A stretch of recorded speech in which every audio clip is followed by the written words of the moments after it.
Et retrouvez maintenant Culture en Liberté, l'émission culturelle de Radio Liberté, animée par Anne Brassier.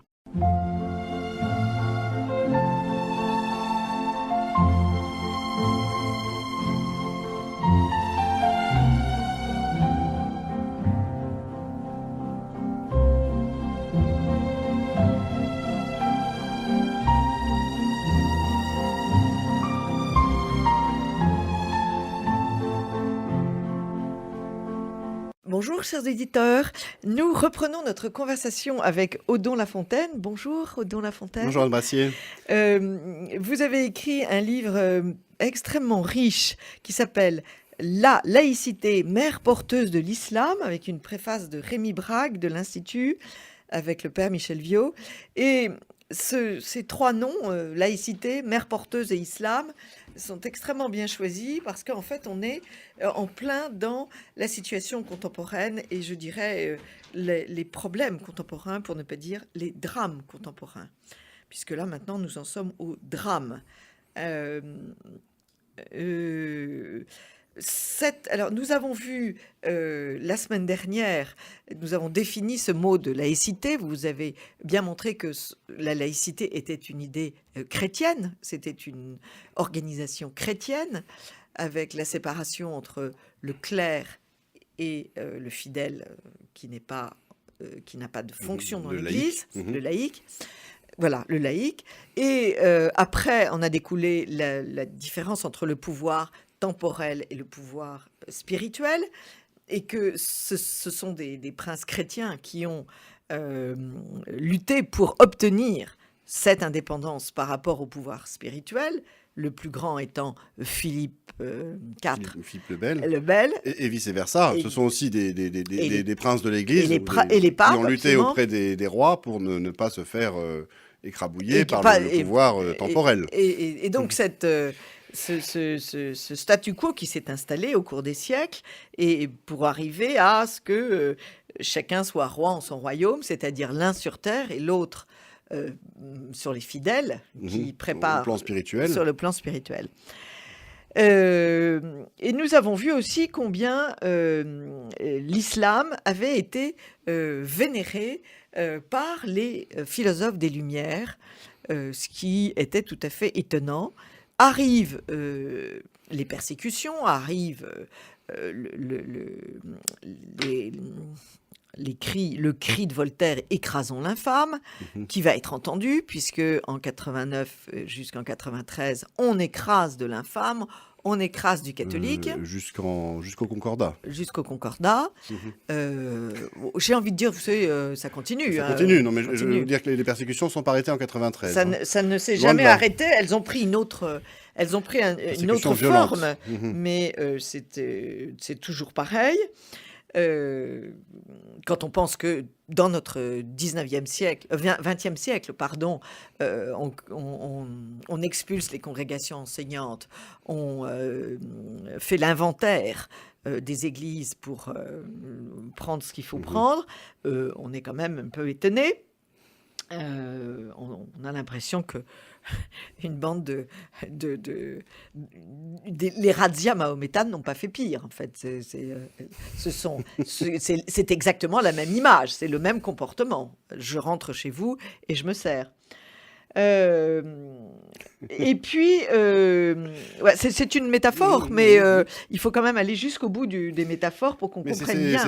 C'est pas seulement une métaphore, je pense que c'est le même esprit. En islam, il y a cette idée que la terre appartient à Dieu et qu'il l'a donnée aux bons croyants. Voilà. Chez les hommes des Lumières, ils maîtrisent le sens de l'histoire.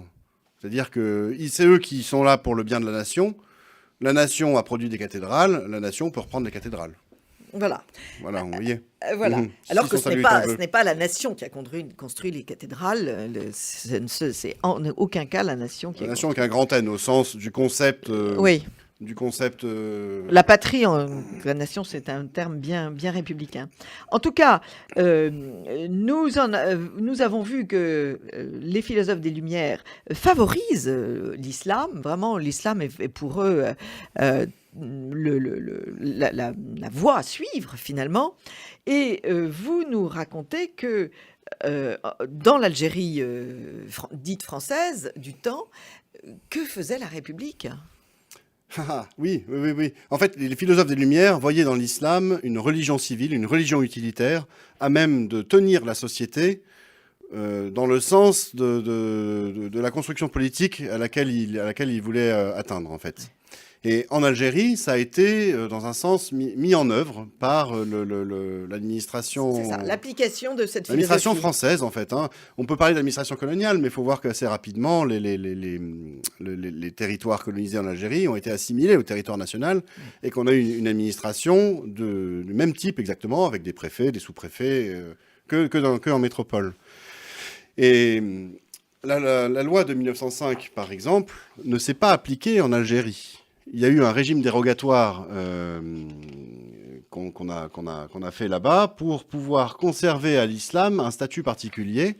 L'islam a été administré directement par la République française, par les préfectures et les sous-préfectures, qui salariaient les imams, qui construisaient des mosquées, qui imprimaient des Corans, qui réglementaient le pèlerinage à la Mecque et l'organisaient eux-mêmes. Et qui le finançaient. Qui le réglementaient, qui le finançaient. En fait, ils voulaient prendre le contrôle de l'islam, s'en servir comme d'une religion utilitaire et d'un instrument de pouvoir, en fait, faire ce qu'ont fait les califes avant eux, dans un sens, pour pouvoir contrôler la population musulmane. Et le financement, par exemple, du pèlerinage à la Mecque, il vise à éviter que les musulmans ne le fassent par leurs propres moyens et n'aillent là-bas se frotter à des influences néfastes au projet français. Et donc, il s'agissait en fait d'organiser la soumission, on va dire, des musulmans à l'islam qui permettait la soumission à la France. Oui, ça c'est quand même très étonnant parce qu'en plus de ça, la France va faire école et après il y a d'autres pays, enfin après ou avant, d'autres pays ont fait pareil, les Anglais et après les Américains utilisaient les musulmans dans le sens de leurs intérêts. Alors on va dire chacun des pays selon leur génie propre. Le génie des Anglais, c'est de subvertir les élites et de se servir des structures de pouvoir en place à leur profit. À leur profit. C'est ce qu'ils ont fait pour conquérir le Royaume-Uni. C'est exactement comme ça. Ils ont fait la même chose en Inde, ils ont fait la même chose dans leurs colonies. Et leur impérium sur le monde, leur empire colonial, a une très forte dimension financière. Ça, il ne faut jamais l'occulter. Il y a eu des occupations, il y a eu des troupes. Mais par exemple, ce qui leur a vraiment permis de prendre le pied en Égypte, c'est moins la force militaire que la banqueroute. Et qui a forcé, par exemple, le souverain d'Égypte à vendre ses parts aux banques et aux Anglais, ses parts du canal de Suez. Et c'est comme ça qu'ils ont vraiment mis le pied en Égypte. Vous voyez, c'est, comme je dis, chacun selon son génie propre. Son génie propre. Alors, il y en a un qui a dépassé absolument tous les cadres dans son rapport à l'islam, c'est quand même Bonaparte. Vous relatez une entrevue de Bonaparte, donc membre de l'Institut national, général en chef de l'armée d'Orient, et de plusieurs mouftis et imams dans l'intérieur de la grande pyramide, dite pyramide de Khéops. Alors là, chers auditeurs, accrochez-vous parce que je vais vous lire ce dialogue qui est absolument inouï. Vous faites Mohamed, peut-être, comme ça on... Alors Bonaparte. Faites Bonaparte, je vous donnerai la réplique. Gloire à Allah, il n'y a point d'autre Dieu que Dieu. Mahomet est son prophète et je suis de ses amis. Salut de paix sur l'envoyé de Dieu. Salut aussi sur toi, invincible général, favori de Mohamed. Ça, c'était Suleiman. Bonaparte. Moufti, je te remercie. Le divin Coran fait les délices de mon esprit et l'attention de mes yeux. J'aime le prophète et je compte, avant qu'il soit peu, aller honorer son tombeau dans la ville sacrée de Médine. Mais ma mission est auparavant d'exterminer les Mamelouks. Et si j'ai tempéré, par ordre d'en haut, de Dieu lui-même, l'orgueil du vicaire d'Issa, Issa, c'est Jésus en arabe coranique, en diminuant ses possessions terrestres, allusion aux campagnes d'Italie, pour lui amasser des trésors dans le ciel, dites, n'est-ce pas pour rendre gloire à Dieu dont la miséricorde est infinie? Mohamed. Le moufti de Rome était riche et puissant, mais nous ne sommes que de pauvres mouftis. Bonaparte. Malheur, 3 fois malheur à ceux qui recherchent les richesses périssables et convoitent l'or et l'argent, choses semblables à la boue. Suleiman. Tu as épargné le vicaire d'Issa et tu l'as traité avec clémence et bonté. C'est un vieillard que j'honore, mais il a eu le tort de condamner au feu éternel tous les musulmans, et Allah défend à tous l'intolérance. Gloire à Allah et à son prophète qui t'a envoyé au milieu de nous pour réchauffer la foi des faibles et rouvrir aux fidèles les portes du 7e ciel. Vous l'avez dit, très zélé Moufti, soyez fidèles à Allah, le souverain maître des 7 cieux, à Mahomet son vizir, qui parcourait tous ces cieux dans une nuit. Soyez amis des francs, et Allah, Mahomet et les francs vous récompenseront. Que le prophète lui-même te fasse asseoir à sa gauche le jour de la résurrection, après le 3e son de la trompette. Bon, Oui, c'est totalement... Alors, c'est certainement peut-être il y a peut-être un effet de mise en scène, parce que ça, cette relation, on la trouve dans le Moniteur universel, l'ancêtre de notre journal officiel, même. Oui, non. Mais ce qu'il faut comprendre, c'est que c'est la façon dont Bonaparte veut se mettre en scène par rapport à ses contemporains qui le lisent. C'est quand même... Il faut imaginer Talleyrand en train de lire ça, quoi. Oui. C'est quand même assez hallucinant. Mais ce qu'on voit là derrière, c'est que Bonaparte a très bien compris que l'islam peut lui servir justement de religion utilitaire. Ce qu'il va demander par l'islam, en fait, c'est soyez amis des francs, et puis dans la suite, il encourage il force la main, on va le dire, des autorités musulmanes locales en leur demandant d'encourager le peuple égyptien à se joindre aux Français.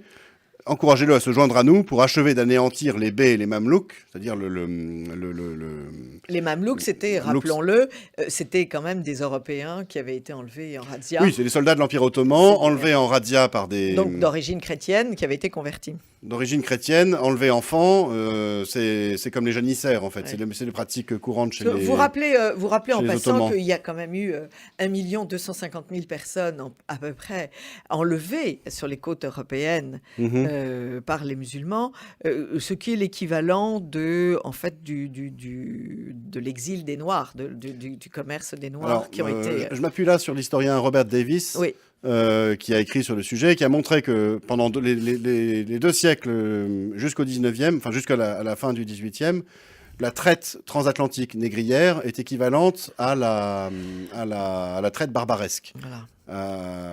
C'est-à-dire à la prise d'esclaves, soit par la piraterie de bateaux, soit par les razzias sur les côtes européennes, depuis les côtes barbaresques de la barbarie, c'est-à-dire les ports d'Algérie, de Tunisie.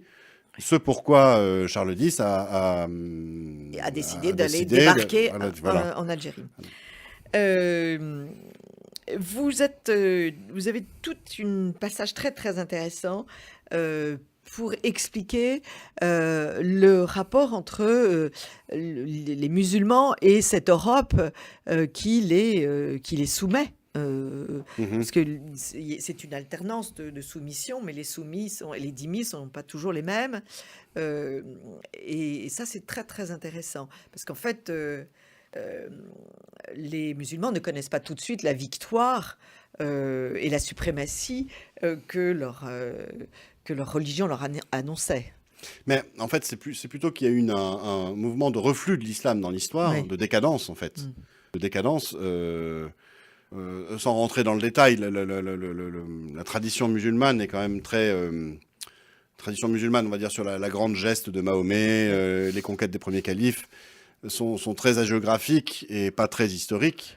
Mais les musulmans croient qu'il y a eu donc un élan de conquête. Et effectivement, un immense empire a été constitué par les souverains arabes, les califes, et puis qui a été repris après par les Ottomans. Et il faut voir qu'à partir du XVIe siècle, on rentre vraiment dans une décadence de l'empire, le grand empire musulman. C'est-à-dire que les conquêtes s'estompent et il y a un reflux territorial. Vous écoutez Culture en Liberté, l'émission animée par Anne Brassier. 1571, c'est la grande défaite à Lépante, 1683 à Vienne, et puis... des défaites qui s'accumulent, un reflux de l'Empire musulman et une affirmation la puissance occidentale et de son triomphe sur les terres d'islam. Et ça, d'un point de vue musulman, c'est inconcevable, en fait.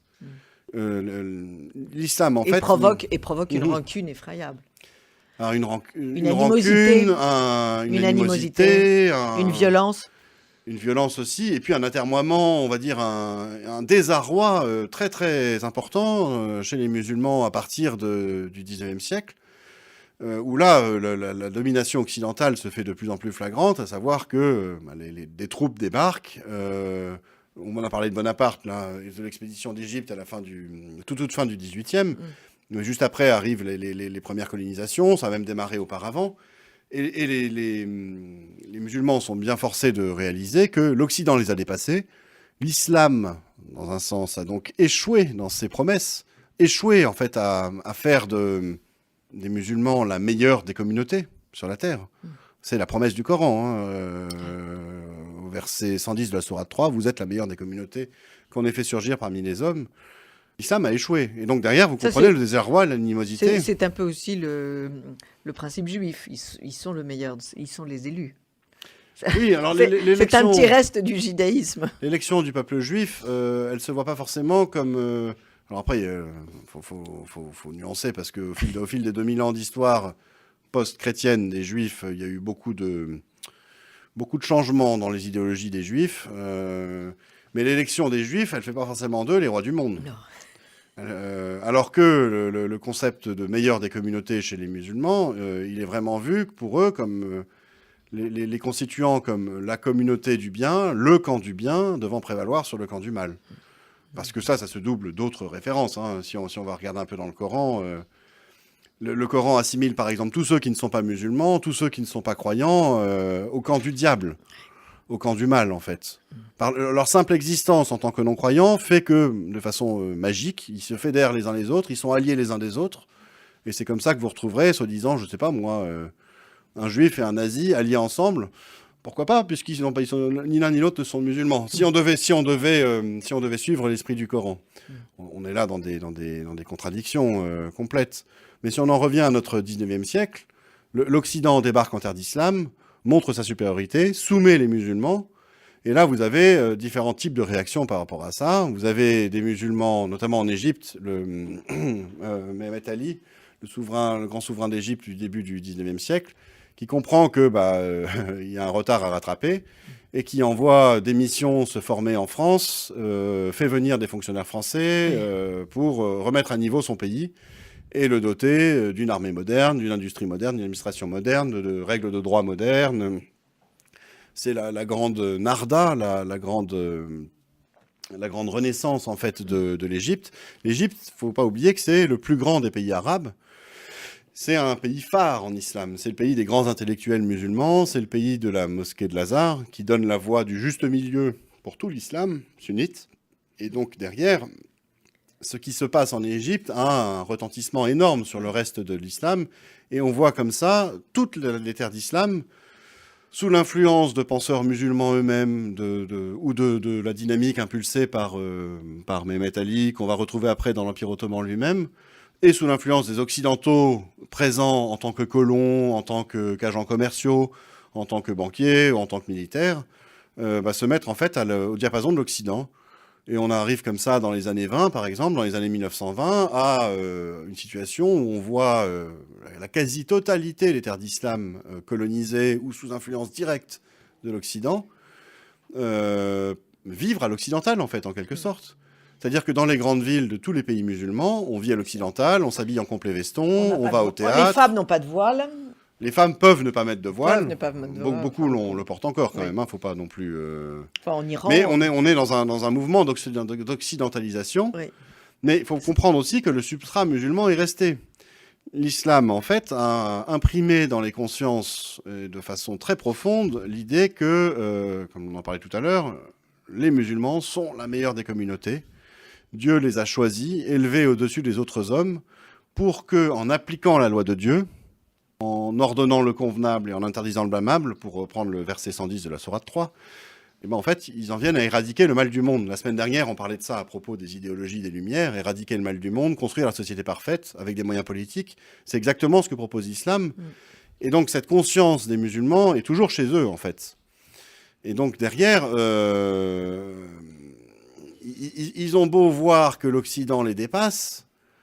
Ils gardent cette volonté de supériorité. Ils gardent cette idée que Dieu, qu'ils sont au-dessus des autres. Et cette idée va être reprise par les frères musulmans Entre autres. en Égypte, Entre autres. et qui, là, sont des dangereux personnages. Mais en fait, les frères musulmans, on peut les inscrire dans la suite de tout un mouvement qu'on appelle le réformisme, ou le salafisme réformiste. C'est-à-dire que des intellectuels musulmans profondément déstabilisés par cette irruption de l'Occident qui a montré l'échec de l'islam traditionnel, l'islam impérial, ont essayé en fait de rénover l'islam. Et puis la présence catholique, il faut pas oublier que tous ces pays-là ont été visités, si je puis dire, par des congrégations religieuses qui sont restées, qui ont instruit, qui ont converti, qui ont peu converti quand même. Qui ont eu une œuvre sociale, ça c'est certain. Oui. Mais si on regarde ce qui s'est passé par exemple en Algérie... Ah mais ils n'avaient pas le droit en Algérie. Si, justement. En Algérie, on a une situation très complexe et qui correspond en fait à la situation française. Vous écrivez qu'il y avait un agent de police à l'entrée des cathédrales pour empêcher les musulmans Exactement. En fait, on a en Algérie une situation aussi complexe presque que celle de la métropole. Oui. Peut-être même davantage. En métropole, on a l'anticléricalisme qui se développe. Oui. Mais vous avez dans le même temps un personnage comme Gambetta qui, à la Chambre, peut dire l'anticléricalisme n'est pas un produit d'exportation.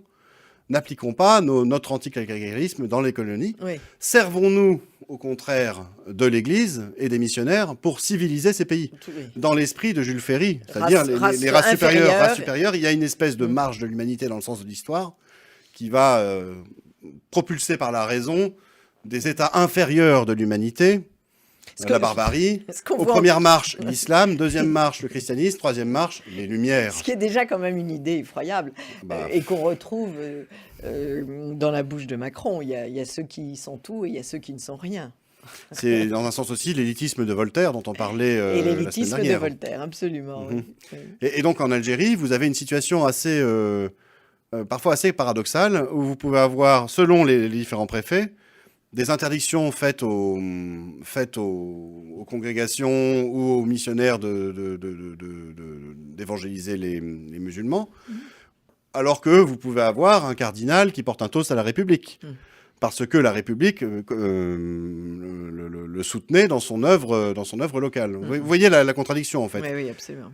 C'est là où il faut rentrer dans la subtilité de l'histoire, qui n'est pas noir et blanc, qui s'écrit pas en noir et blanc, en fait. Bien sûr. Qui s'écrit pas en noir et blanc. Mais en tout cas, pour ce qui est de l'Algérie, faudra bien. On en a parlé tout à l'heure. Je pense moi que comment on peut dire, ce qui a structuré la domination coloniale en Algérie, c'est la volonté de mettre la main sur l'islam. Et c'est une des dimensions fondamentales de la révolte des musulmans, de la révolte des Algériens qui a mené à l'indépendance. On en reparlera peut-être tout à l'heure, mais c'est une chose qu'on ne veut pas voir, qu'on a toujours peine à voir encore maintenant. Tout de suite. Oui, voyons-le maintenant alors, oui. Vous parliez de la réforme, on parlait justement de la réforme salafiste. Ça me permet, en faisant un petit détour par la réforme, de comprendre ce qui s'est passé en Algérie. Je dis, face à l'échec de l'islam impérial à prévaloir sur la terre, des intellectuels musulmans se sont mis en tête de le réformer, en se disant, ça ne peut pas être l'islam qui est en cause, l'islam est la solution, l'islam est le bien absolu, comme Dieu nous l'aurait dit dans le Coran, en quelque sorte. Donc notre problème, il est une question d'application de l'islam. Il faut qu'on trouve une meilleure façon de l'appliquer. Revenons donc à l'esprit de Mahomet, à l'esprit de ses compagnons, les salafis, et appliquons-le. Donc vous avez comme ça une série d'intellectuels qui vont essayer de réformer l'islam en prenant autour d'eux, notamment dans la pensée des Lumières, dans le développement de l'Occident, des éléments qui vont pouvoir les aider à appliquer l'islam. Et puis, il va y avoir une inflexion fondamentaliste de ce mouvement de réforme, sous l'influence d'intellectuels, sous l'influence de l'exemple aussi de l'Arabie Saoudite, du wahhabisme en Arabie Saoudite, qui procède du même type de réflexion, de volonté de renouveau d'un islam fantasmé des origines, pour aboutir comme ça au projet des frères musulmans, qu'on appelle le salafisme, qui est celui d'une remise à niveau de l'islam, en fait. C'est-à-dire l'islam impérial, comme je l'ai dit, l'islam de l'Empire ottoman, issu de l'islam arabe, des califes arabes, un islam pyramidal, en fait, reposant sur des clercs musulmans, sur une diffusion par le haut de la religion, a échoué. Et il est temps donc de remettre à niveau le projet et de proposer aux musulmans une nouvelle espérance politique, une nouvelle façon d'islamiser le monde. Sachant que dans le même temps quasiment, en 1924, le califat a été aboli, c'est-à-dire la référence pour les musulmans sunnites, et qui a encore accru le désarroi des musulmans. Il a été aboli, qui plus est, par alors on va dire qu'il est musulman, mais le Kemal Atatürk, qui est vu par les musulmans, et à raison, comme un occidental, en fait. Bien sûr, oui. Quelqu'un qui était pétri d'idées occidentales, maçon lui-même, et grand admirateur de Robespierre. Oui, et continuateur de son œuvre. Oui, bien sûr. Donc, vous avez par exemple, avec le système des frères musulmans, une doctrine nouvelle qui emprunte à l'islam toute son idéologie, mais qui sait aussi, par exemple, emprunter à Rousseau, aux idées du contrat social, les moyens d'organiser une société islamique, avec un parlement, avec la possibilité de créer une république, par exemple. Et vous avez comme ça une espérance qui se redéploie pour l'islam. C'est-à-dire que on a dépassé l'échec de l'islam impérial. Il y a de nouveaux horizons qui s'ouvrent. On va pouvoir, on remet une pièce dans la machine, en fait, et on va pouvoir relancer une forme de conquête mondiale de l'islam. On va pouvoir rétablir le califat, et on va pouvoir mettre l'islam au diapason de la modernité, en fait, sans rien sacrifier à l'islam lui-même. Alors, si on revient maintenant à notre Algérie, Oui. dans l'entre-deux-guerres, vous avez des penseurs musulmans algériens très influencés par cette pensée salafiste qui s'est diffusée partout dans l'Empire, dans le monde musulman, auprès de ses intellectuels, et puis dans le peuple également. Ça est dû à la structure même du mouvement des frères musulmans. Vous avez des intellectuels algériens qui se sont élevés contre la mainmise du culte musulman, de l'islam par la France. Non, c'est pas possible. Et ça a fondé la révolte, vraiment. Ouais. La révolte du FLN. Ce qui prouve que jamais aucun gouvernement français ne pourra rien faire contre l'islam en France. Parce que les mêmes causes provoqueront les mêmes effets. En fait, l'islam n'accepte de souverain que musulman. Ouais. Et ça, il faut le comprendre. Voilà. Il n'accepte de chef que musulman, en fait. Faut être au courant. Il faut savoir que ça se passe comme ça. Mais faut le savoir. Il faut ouvrir les yeux. On a 200 ans de vivre ensemble avec l'islam pour le montrer. Il faut ouvrir les yeux. Regardez, par exemple, Bonaparte. Bonaparte en Égypte, et les Français en Égypte se sont fait chasser par les musulmans parce qu'ils n'étaient pas assez musulmans. Oui. Regardez Atatürk et les jeunes Turcs. Et puis Atatürk derrière. Atatürk, il avait beau afficher l'islam comme une dimension essentielle de la nation ottomane qu'il voulait créer, la grande et nouvelle nation. Lui-même n'étant pas vu comme un bon musulman, il a déclenché une opposition très très forte des musulmans eux-mêmes. Et c'est exactement ce qui s'est passé avec la guerre en Algérie.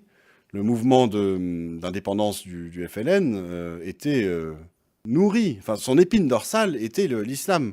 Son journal s'appelait le Moudjahid, c'est-à-dire le djihadiste. Le djihadiste. Le Moudjahid, c'est le mot arabe. Ce qui explique que tous les socialistes, tous les rouges européens qui venaient soutenir le FLN n'ont finalement pas trouvé très bon accueil parce qu'ils n'étaient pas musulmans. Et donc, oui, dans un sens. Mais il faut voir aussi que le FLN a joué un jeu trouble. Oui. Le FLN s'est affiché également comme un mouvement anti-impérialiste, de décolonisation, anticapitaliste, anti-états-unis. Il a joué la carte marxiste. Il a joué cette carte. Il a joué cette carte et il a mélangé chez ses cadres les pensées marxistes et les pensées islamiques. Et quand, par exemple, le FLN au pouvoir invite Che Guevara à 2 reprises à Alger après l'indépendance, vous imaginez bien que c'est pas évident de penser, vu de France, qu'on a affaire à des islamistes ou à des musulmans. D'autant plus qu'on ne veut pas le voir, quoi. Les fameux compagnons de route dont vous parlez, là, tous ces gens, les pieds rouges, oui. Il y en a qui se sont rendus compte que l'islam était au cœur de la révolte. Et il y en a qui, en plus, complètement anticléricaux, anti-religieux, toute religion, se disaient mais c'est pas possible. Ça devait les fatiguer. Mais ils n'ont pas voulu témoigner. Il ne voulait Ah pas non, parce casser l'espérance des anti-impérialistes ça et tuait du combat. ça tuait Ça tuait la cause. Oui, oui. Ça Non, tue mais la cause, en fait. on Et certains témoignent maintenant, on vit en 50 ans plein, après. on vit en plein mensonge, c'est ça le problème, c'est qu'on vit de mensonge en mensonge et on voit pas la réalité. Mais on Parce en que- vient à ce qu'on expliquait en fait la semaine dernière. C'est l'idéologie est un astre incandescent qui aveugle complètement ceux qui la regardent et qui les empêche de voir la réalité comme elle est. Au point même que, bah voilà, quand on parlait des pieds rouges, la réalité comme elle est, on ne peut pas voir ce qu'on voit. C'est ce que disait Peggy, il faut voir ce qu'on voit. Vous écoutez Culture en Liberté, l'émission animée par Anne Brassier. Alors, l'heure avance. Il faudrait que vous nous disiez en fait ce qu'il serait bon d'envisager, ce qu'il faudrait rappeler, c'est que un État ne doit pas s'ériger en maître de la morale. Il faut vraiment une véritable séparation. Ce n'est pas à l'État de créer la norme. Oui. Alors, je ne sais pas si l'heure est si avancée qu'on ne peut pas expliquer pourquoi est-ce qu'un État ne peut pas le faire. Si. Non, allez-y. Eh ben, c'est justement le sens du titre de notre livre, La laïcité, mère porteuse de l'islam. En quoi le système idéologique en France, mais plus profondément en Occident, fait la courte échelle à l'islam. C'est-à-dire que notre monde n'est pas neutre du point de vue idéologique, est constamment mis en avant dans la doxa, chez nos politiques, chez les journalistes, et ceux qui nous gouvernent, dans l'idéologie ambiante, en fait, un sens de l'histoire, qui est celui du progrès avec un grand P. Même si ce progrès bat de l'aile à cause par exemple, de la pollution, à cause de catastrophes. Et puis le grand progrès rouge, le grand progrès du communisme, c'est quand même... Voilà, celui-là s'est effondré, par exemple. Combien de millions de morts? Celui-là s'est effondré, mais on a toujours ces idéaux et cette idée que le progrès va nous permettre de venir à bout du mal et de construire la société parfaite. Et alors, le communisme a été un échec, mais on peut dire aussi que depuis le début, le progressisme est un échec. C'est-à-dire que quand on a vendu le progressisme comme une fin en soi, en expliquant qu'en abattant la monarchie, on aurait le bonheur, ça n'a pas marché. En établissant la République, on aurait le bonheur, ça n'a pas marché non plus. En ayant une espèce d'économisme bontin, la phrase de, comment s'appelle, Guizot, enrichissez-vous. Bah, ça n'a pas marché non plus. Seuls certains se sont enrichis, mais pas les autres. Vous avez après la pensée marxiste, communiste, socialiste qui s'est développée. Les nationalismes issus des Lumières, les nationalismes idéologiques. Dans un sens, on peut rattacher certaines pensées de l'Action française à ça aussi, c'est-à-dire la volonté de vouloir faire par la politique, et la seule politique, une sorte de société parfaite ici sur Terre. Le marxisme révolutionnaire a échoué, comme on le disait. Qu'est-ce qui reste aujourd'hui aux progressistes? Des nouvelles espérances. Le multiculturalisme. On va faire un monde de paix dans la consommation heureuse, en vivant les uns avec les autres. Donc il nous faut des autres. Mais ça aussi, ça ne marche pas. Enfin, je veux dire, les émeutes aux États-Unis le montrent. Bah, ça a beau ne pas marcher. Toute la doxa, toutes nos élites politiques, toutes nos élites universitaires sont imprégnées de cette pensée. Absolument. Aux États-Unis, vous avez la preuve flagrante que ça ne marche pas. Et les États-Unis sont un cas à étudier en soi. Hein. Mais vous avez la même preuve en France. Ça n'empêche pas aujourd'hui que si vous ouvrez France Inter, vos concurrents bien aimés, vous aurez cette même doxa qui va dégouliner. Regardez le cas, par exemple, des deux journalistes du Bondi Blog, en particulier Mehdi Meklat, dont on avait parlé au début de l'année. Vous savez, c'était un journaliste d'origine algérienne, je crois, musulman, qui avait un compte Twitter sur lequel il débitait des horreurs. Mais des horreurs, des insultes pour tout le monde, pour les juifs, pour tout ce que vous voulez, pour les femmes et tout ça. Et c'était le trublion du Bondi Blog. Et toutes les grandes âmes de France Inter, par exemple, ou de Télérama, se pâmaient devant lui. Ah, qu'il est bien ce petit. Et lui passait tout. Et ça a fini par sortir dans la grande presse. Mais là, on s'est dit, mais c'est pas possible, vous pouvez pas cautionner ça.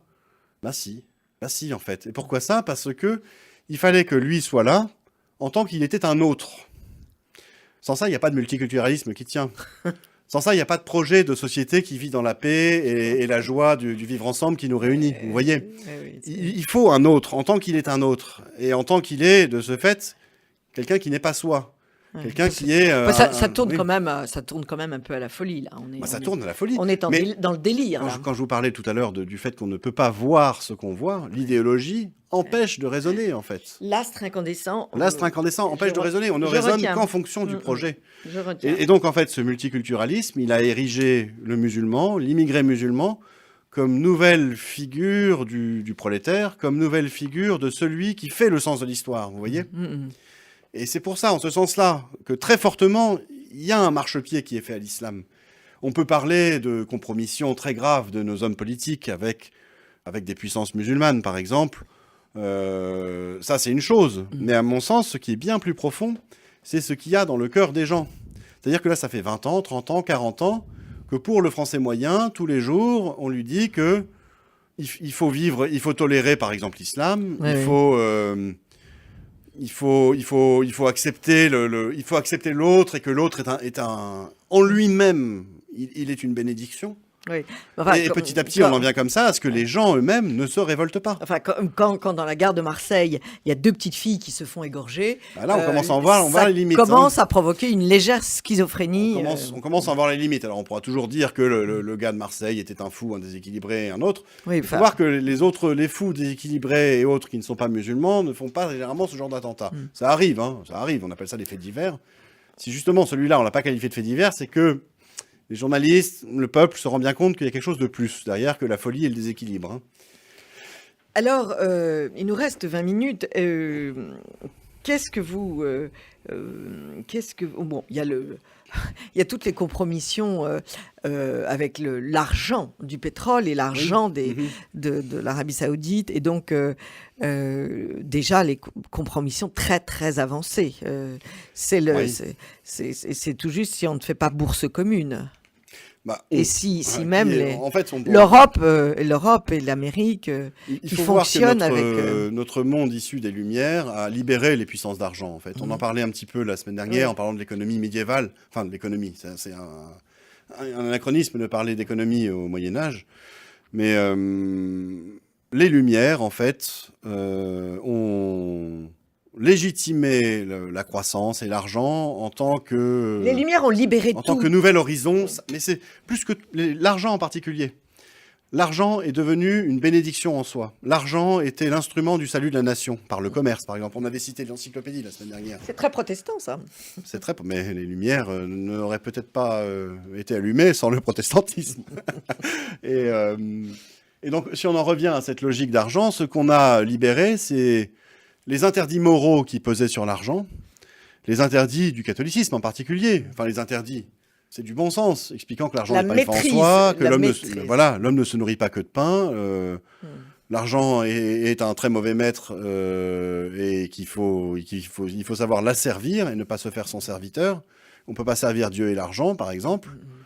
Dans le protestantisme, je ne sais pas comment dans certains protestantismes, comment on compose avec cette parole de l'Évangile, puisque l'argent serait le signe de la bénédiction de Dieu. Oui. Quoi qu'il en soit, ces puissances d'argent, elles sont libérées sur 2 plans. À la fois sur le plan de la cupidité personnelle, et c'est quelque chose de très puissant, parce qu'à l'échelle d'un pays entier, par exemple, on peut tout à fait comprendre qu'aujourd'hui, c'est notre cupidité, à tous, nous, 60 ou 70 millions de Français, qui fait que nos usines se délocalisent. C'est parce qu'on veut tous acheter un t-shirt à 2 € plutôt qu'à 15 que les t-shirts sont produits dans des pays où on peut les faire à 2 €. Et dans le même temps, il y a aussi les puissances d'argent au sens des institutions. Pour défendre... Attendez, justement, vous allez voir. Celles à qui appartiennent les usines qui fabriquent les t-shirts, qui, elles, pour faire de l'argent, délocalisent. Et ces puissances-là, libérées également par les Lumières, libérées parce que tous les interdits qui pesaient sur l'usure, par exemple, les interdits qui empêchaient l'argent de faire de l'argent, ont sauté petit à petit. Bien sûr, oui. Vous avez maintenant des institutions, des entreprises qui sont plus puissantes que les États, des banques qui gouvernent, qui financent des campagnes politiques, ce qu'on appelle aujourd'hui la démocratie, et un système complètement vicié, où il suffit de toute façon de contrôler les 5% qui font l'élection pour pouvoir avoir l'élection. On l'a bien vu précédemment dans notre pays, hélas. Et la finance musulmane qui pénètre de plus en plus. Oui, alors la finance musulmane, je la mettrais un peu à part. Je pense qu'elle a pas le. Quand vous parlez de finance musulmane, vous parlez de... L'Arabie Saoudite. Ah oui, non, d'accord. Non, je pensais que vous parliez Non, je parle pas du des prêt à banques. intérêt. Non, D'accord, non. comment tu peux dire de l'hypocrisie qui pèse là-dessus, quoi. Enfin bon. Oui, ça, vous pouvez en parler. Vous pouvez en parler parce que c'est important. Oui. En fait, il faut comprendre que l'islam, malgré ce qui peut être affiché dans les textes, compose très très bien avec l'esprit de jouissance et les puissances d'argent. Avec l'état d'esprit du temps. Voilà. Il y a un interdit qui pèse sur l'usure et le prêt-intérêt, mais qui est justement... Qui ne concerne que les musulmans, d'ailleurs. Il y a un interdit musulman dans le Coran sur le prêt-intérêt. C'est une abomination qui vient d'ailleurs du judaïsme. Hein, oui. Qui vient d'ailleurs du judaïsme, mais qui est parfaitement contourné par toutes les banques qui proposent des systèmes... alors, où il n'y a pas d'intérêt, mais en fait, il y en a un quand même, de finance islamique, et c'est ça qu'on appelle la finance islamique. Mais alors, vous faisiez référence à autre chose, à savoir l'argent du pétrole. L'argent du pétrole, oui. L'argent du pétrole, en fait. Et derrière, l'argent du monde. L'argent du monde. Parce que ces formidables puissances d'argent dont on parlait précédemment, celles qui possèdent, par exemple, des grandes compagnies pétrolières et autres, ont fait alliance avec ceux qui avaient les puits de pétrole. Parce que le pétrole est la clé de la domination...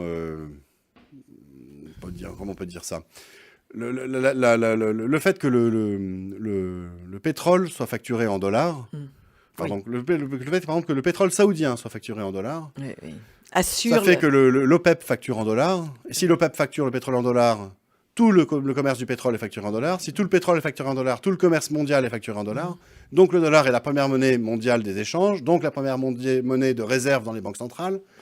Et c'est la cause de la chute de Kadhafi et de Saddam Hussein, parce que l'une des causes, parce qu'ils voulaient supprimer cette primauté du dollar.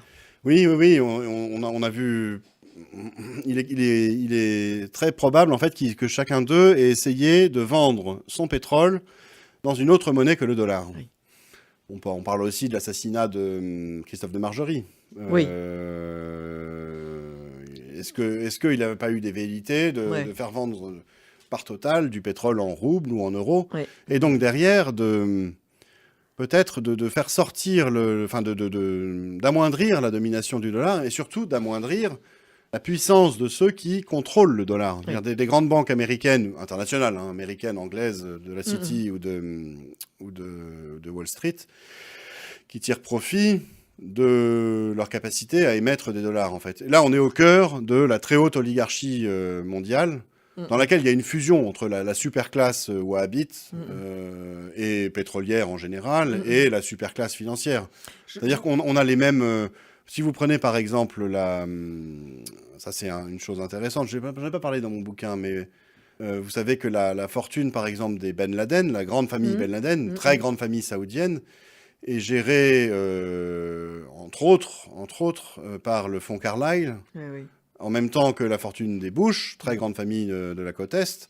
Et vous savez qui gère le fonds Carlyle? C'est le demi-frère de Nicolas Sarkozy, Oliver Sarkozy. Vous voyez, on est dans un entre-soi, là. On est dans la très haute dans un oligarchie. entre-soi. C'est pour ça que je voudrais soutenir le petit peuple de France, c'est-à-dire les 60 millions qui triment et qui rament. Quand ils cherchent un t-shirt à 3 €, c'est parce que s'ils ont 3 t-shirts à acheter pour 3 enfants, ils n'ont pas les 3 fois 15 €. Donc c'est eux qui trinquent. Alors, il ne faut pas en plus les attaquer parce que... Je n'attaque pas. Je dis juste que le mouvement, il marche sur plusieurs jambes. Le système il ne marcherait pas s'il n'y avait pas le système est fait certainement pour baisser le prix du t-shirt, mais il est aussi surtout pour augmenter la marge de celui qui vend. Donc, oui, bien sûr. Mais c'est là où on est dans l'amoralisme complet. Le système marche sur plusieurs jambes, en fait. Et que s'il n'y avait pas toutes les jambes, ça ne marcherait pas. Absolument. Ça ne marcherait pas. Alors... Dites-nous ce qu'il faudrait, quelles idées devraient se répandre pour que, vous écrivez très joliment, le gouvernement doit servir la société et non faire de la politique. Ça, c'est une phrase très forte. Oui, tout simplement. En fait, c'est l'expérience les leçons qu'on peut tirer en fait de la monarchie. Moi, je trouve que c'était un système... au final, assez bon. Je le disais la semaine dernière, la laïcité du roi de France a permis à peu près d'avoir 500 ans sans totalitarisme jusqu'à la Révolution française. Ce système-là, en fait, il distingue un pouvoir spirituel et un pouvoir temporel. Alors aujourd'hui, le pouvoir spirituel, ça n'est plus que l'Église. Il y a bien plus que l'Église. Il faut tenir compte du pluralisme de notre société. Mais ce qui est intéressant dans cette dichotomie un peu du pouvoir, dans cette distinction, c'est que le pouvoir temporel n'est là, en fait, que pour servir le peuple, en fait. Il n'est pas là pour définir le bien et le mal, il n'est pas là pour définir les grandes espérances, le sens de l'histoire, les orientations. Il est là pour mettre en œuvre une politique qui le dépasse, en fait. Et dans ce système-là, on entrait en politique pour servir, en fait, vraiment pour servir.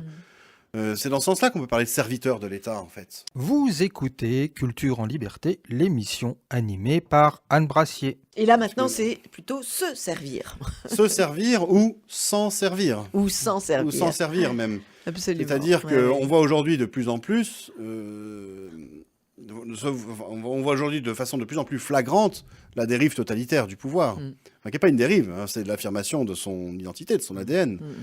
À savoir que quand vous avez des hommes politiques qui définissent le bien et le mal et qui le font appliquer, on est exactement dans le pouvoir total, le pouvoir absolu. On est à Moscou. Notre Premier ministre précédent, par exemple Manuel Valls, disait de tel ou tel comique, qu'on l'apprécie ou pas, c'est pas le sujet, je pense à Dieudonné, qu'il était une figure du mal.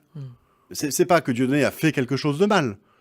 Oui, non, on n'est plus là dans une logique chrétienne où on fait la distinction entre, grâce à Abélard, entre le pécheur et le péché. Non, Dieudonné est le mal. Et moi, Manuel Valls, je vous dis, il est le mal et je vais le combattre. Et c'est prendre pour un démiurge, en fait. On définit le bien et le mal, on le fait appliquer soi-même. C'est le totalitarisme, en fait. Et la phrase de Vincent Payon, la révolution doit continuer.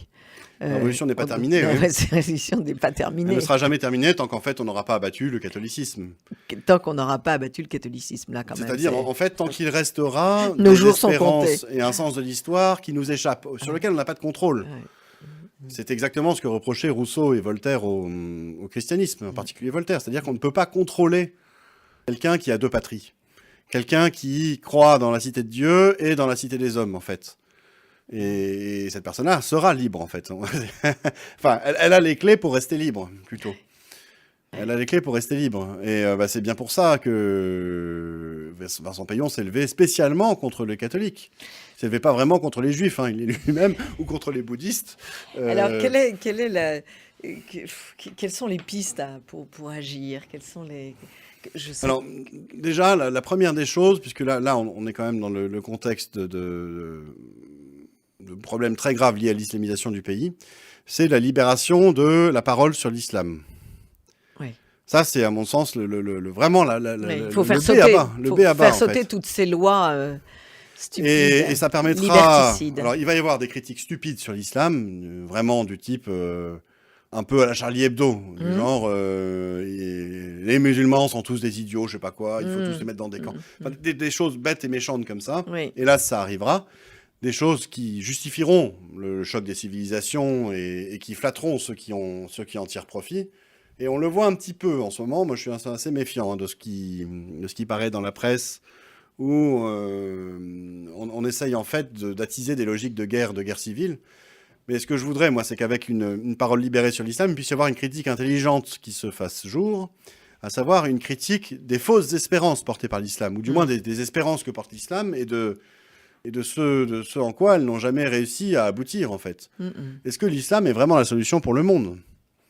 Est-ce que si on applique l'islam à 100%, comme on va dire la logique même de l'islam le préconiserait, on aurait un monde parfait délivré du mal. Et vous tenez ce discours-là des musulmans? Vous avez des... Ah oui. Oui. Bah, c'est assez simple. Allez voir un musulman, par exemple, et demandez-lui ce qu'il penserait d'une ville entièrement peuplée de clones de Mahomet. C'est dans un sens un petit peu ce qui préconise l'islam. Il faut normalement se conformer au beau modèle qu'aurait été Mahomet. Et donc, qu'est-ce que c'est qu'une société où on pratique la radia, par exemple, où chacun la pratique. Chacun la pratique. Chaque homme peut avoir autant de femmes qu'il veut, au moins Y compris les voilà. très jeunes. Y compris les très jeunes, y compris les très jeunes. Chaque homme peut prendre la femme de son fils adoptif. Oui, c'est l'histoire de Mahomet Ouais. traditionnelle, quoi. Hein. Chaque homme agit en fait en autocrate. Qu'est-ce que ça donne en fait dans cette société-là? En fait, on voit là derrière ce que peut, enfin, grosso modo, ce sont les sociétés musulmanes hein, derrière. Oui. Ce dont on peut faire prendre conscience aux personnes musulmanes, c'est que des sociétés fondées uniquement avec comme modèle les rapports de domination et de soumission donnent l'état déplorable du monde musulman aujourd'hui. Des sociétés fondées, par exemple, sur c'est un peu l'image qu'on a de Dieu en fait, hein, sur le modèle chrétien, c'est-à-dire d'un Dieu qui se met à notre service quand on y pense. Et qui aiment. Qui aime Jésus qui lave les pieds de ses disciples. C'est derrière, si on se met à cette école-là, des sociétés où le modèle est le service et où les gens se mettent au service les uns des autres. Où par exemple, on est gratuitement polis les uns envers les autres. C'est tout bête, hein, c'est des choses comme ça. Et ce sont des modèles de société différents. Et où on respecte la femme. Et... oui, on n'est pas dans des logiques de domination et de soumission. Au contraire, on reconnaît la dignité de chacun, et l'égale dignité de chacun, l'égale et absolue dignité de chacun, femme, homme, petit, grand, riche, pauvre. Voilà, à 170 ou à 20 QI, quoi. Riche et pauvre, exactement. Et vous citez un texte absolument étonnant de Léon Blum. Oui, alors ça c'est le père Viau qui a... Et j'ai envie de le dire, oui. parce que c'est tout à fait étonnant. Il est prisonnier en Allemagne et il écrit en 1944, depuis sa captivité, sur la nécessaire participation de l'Église et des chrétiens à la vie publique internationale. Et même sur le rôle particulier de référence qui devait échoir à l'Église, d'arbitre choisi dans le jeu international au vu de ce qu'elle est. Voilà ce texte. Je serais conduit ici par la logique du raisonnement comme par l'association des idées à envisager au sein du corps international l'opportunité d'une autre présence. C'est à la cour de Rome que je pense, au Saint-Siège apostolique, à l'Église. Sa participation, au même titre que celle des États, serait par elle-même le signe le plus éclatant que, dans l'univers de demain, d'autres puissances compteront que les puissances temporelles. Sa coopération active permettrait de hausser sur un plan supérieur et de régler, par des concordats généraux, toutes ces catégories de litiges avec les États, qui, à l'intérieur du cadre national, altèrent la vie politique et conduisent à d'insupportables conflits. Le rôle conviendrait assurément à une Église qui est pacifique par essence, puisqu'elle incarne une religion de paix, et qui l'est aussi par fonction, si je puis dire, puisque sa constitution est d'ordre international. Voilà ce texte qui est quand même magnifique, qui rappelle ce rôle de l'Église. Oui, Blum a parfaitement compris en fait ce que c'est que, même si là il n'exprime pas forcément avec les mots de l'Église, ce que c'est que la dimension spirituelle en fait. Et que on ne peut pas couper l'homme de cette dimension-là. Et que si on étend les choses au niveau de l'humanité, la structure qui porte la dimension spirituelle, c'est l'Église. Ouais. C'est l'Église, en fait. Et que, dans ce sens-là, elle est tout indiquée pour aider les puissances temporelles, à s'organiser et à travailler ensemble au bien commun, quoi. Ce qui n'est pas tout à fait la tendance actuelle, puisque je crois que même dans les comités d'éthique, on a évacué tous les responsables religieux pour prendre des médecins, des scientifiques... Enfin bref, les religions n'ont plus que toute petite voix, un tout petit strapontin. Merci beaucoup Odon Lafontaine merci d'avoir écrit avec le père Michel Viau La laïcité, mère porteuse de l'islam, ce livre qui nous apprend tant de choses sur notre époque et sur cette laïcité qu'on nous vend à Tire-Larigot sur les antennes et qui comporte quelques petits mensonges. Merci beaucoup. Merci Odon Lafontaine. Chers auditeurs, à mardi prochain.